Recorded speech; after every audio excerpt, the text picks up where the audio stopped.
MBBS BDS ডিগ্রিধারী ছাড়া কেউ doctor লিখতে পারবে না, হাইকোর্ট। চিকিৎসকদের কর্মবিরতি অব্যাহত। শাপলা চত্বরে গণহত্যার অভিযোগে শেখ হাসিনা সহ ৫ জনের বিরুদ্ধে গ্রেপ্তারি পরোয়ানা জারি।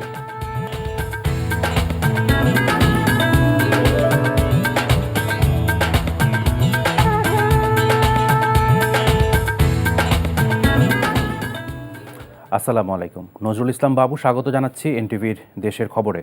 ক্রাউন সিমেন্ট শিরোনাম দেখছিলেন, এবার পুরো খবর। এই ঈদে জামা জুতো অ্যাক্সেসরিজের ডিসকাউন্ট।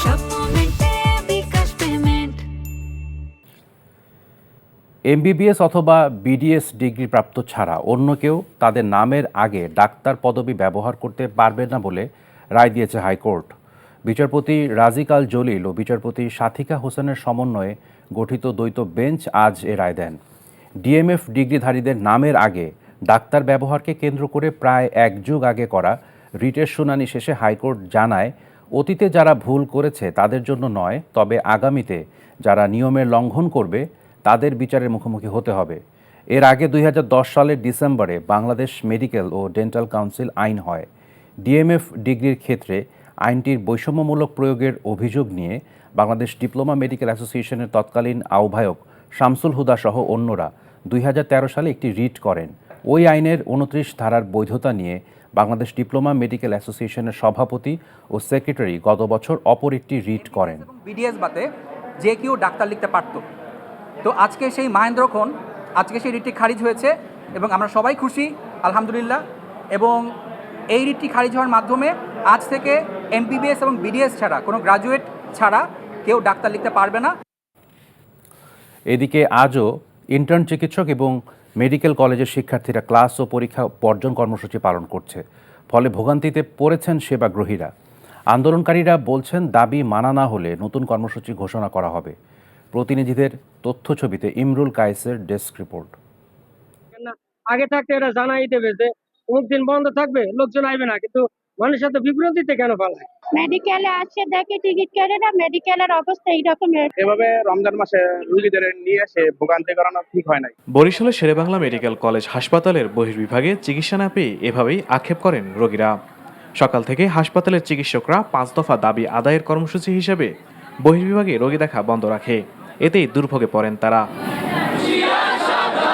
এদিকে চট্টগ্রামেও একই দৃশ্য। সরকারি বেসরকারি মেডিকেল কলেজের শিক্ষার্থীরা ব্যানার ফেস্টুন নিয়ে মানববন্ধন ও বিক্ষোভ কর্মসূচি পালন করেছে। বন্ধ রয়েছে হাসপাতালের বহির্বিভাগের কার্যক্রম। রোগীরা পড়েছেন বিপাকে।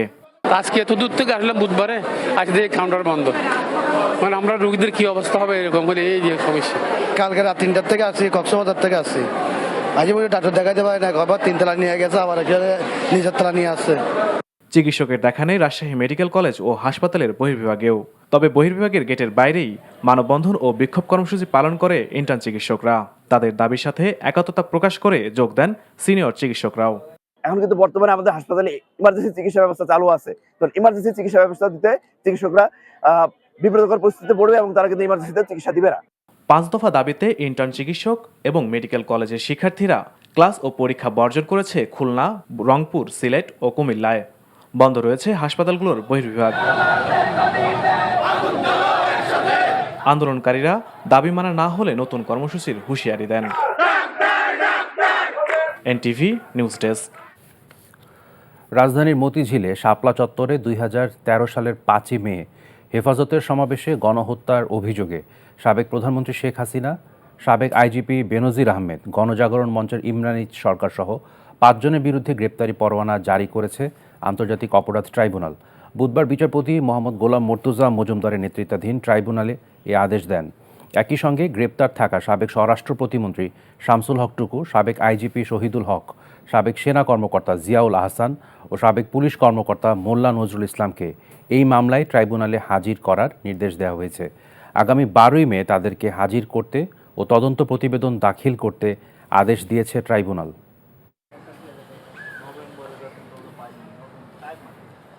যারা সেই সময় কমান্ড করেছিলেন, আপনারা জানেন যে প্রাইম মিনিস্টার পার্লামেন্টে পরবর্তীতে বলেছিলেন যে এরা রং মেখে শুয়েছিল।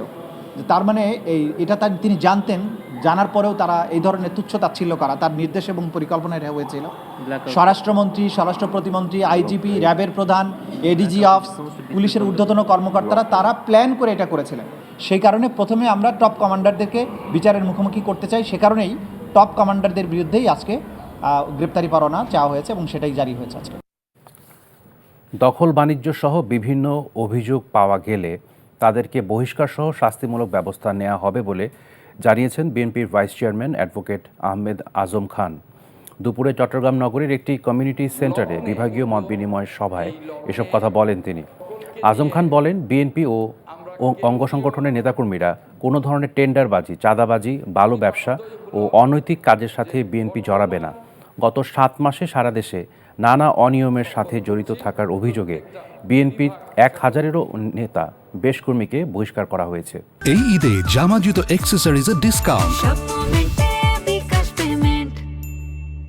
এদিকে ধর্ষণ ও নারী নির্যাতনের প্রতিবাদে আজও দেশের বিভিন্ন স্থানে বিক্ষোভ মিছিল ও মানববন্ধন কর্মসূচি পালিত হয়েছে। সকালে পিরোজপুর মহিলা কলেজের সামনে মানববন্ধন করেন শিক্ষার্থীরা। পরে একটি বিক্ষোভ মিছিল বিভিন্ন সড়ক প্রদক্ষিণ করে।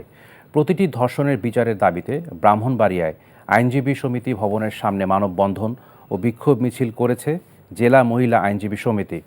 ধর্ষণ ও নারী নির্যাতনের প্রতিবাদে দুপুরে পঞ্চগড় তেতুলিয়া মহাসড়কে জেলা বিএনপির কার্যালয়ের সামনে জাতীয়তাবাদী মহিলা দলের আয়োজনে মানববন্ধন পালিত হয়।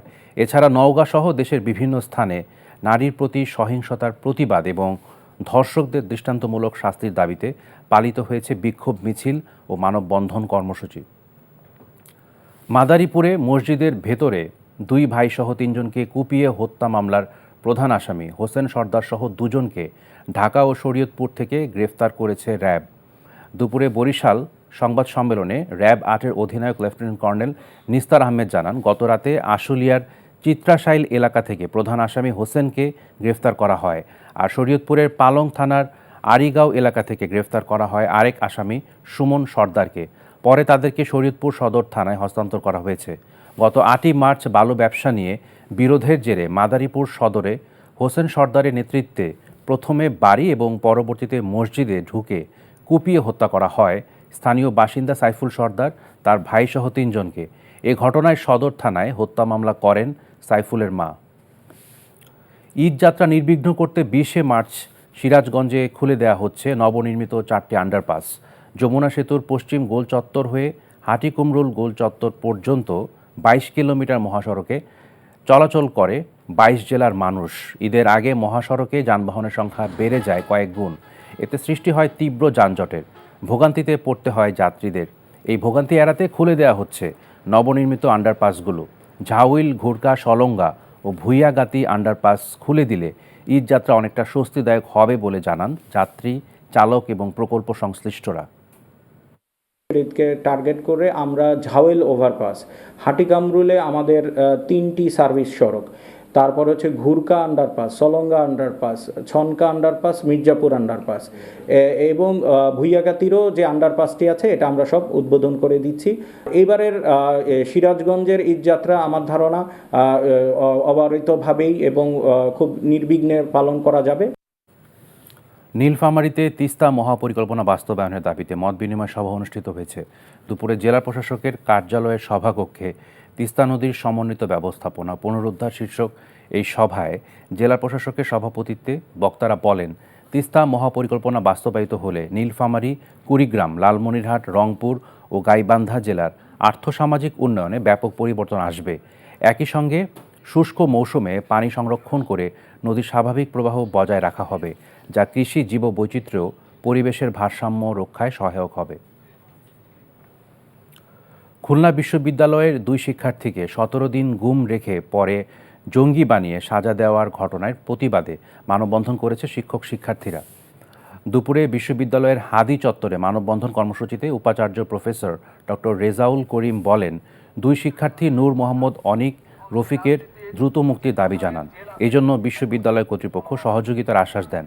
2020 সালে 10 জানুয়ারি বিশ্ববিদ্যালয়ের আবাসিক হল থেকে শিক্ষকদের সহায়তায় এই 2 শিক্ষার্থীকে আটক করে 17 দিন গুম রাখে। পরে তাদের জঙ্গি দেখিয়ে একাধিক মামলায় গ্রেফতার দেখানো হয়। বর্তমানে কারাগারে সাজা ভোগ করছেন 2 শিক্ষার্থী।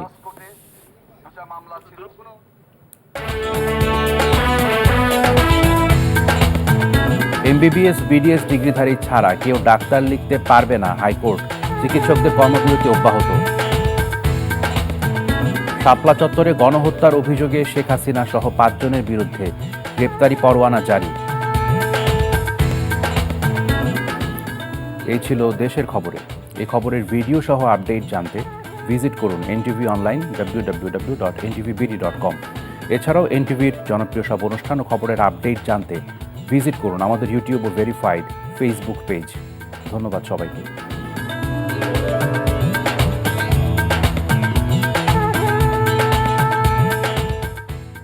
এই ঈদে জামা জুতো অ্যাক্সেসরিজের ডিসকাউন্ট।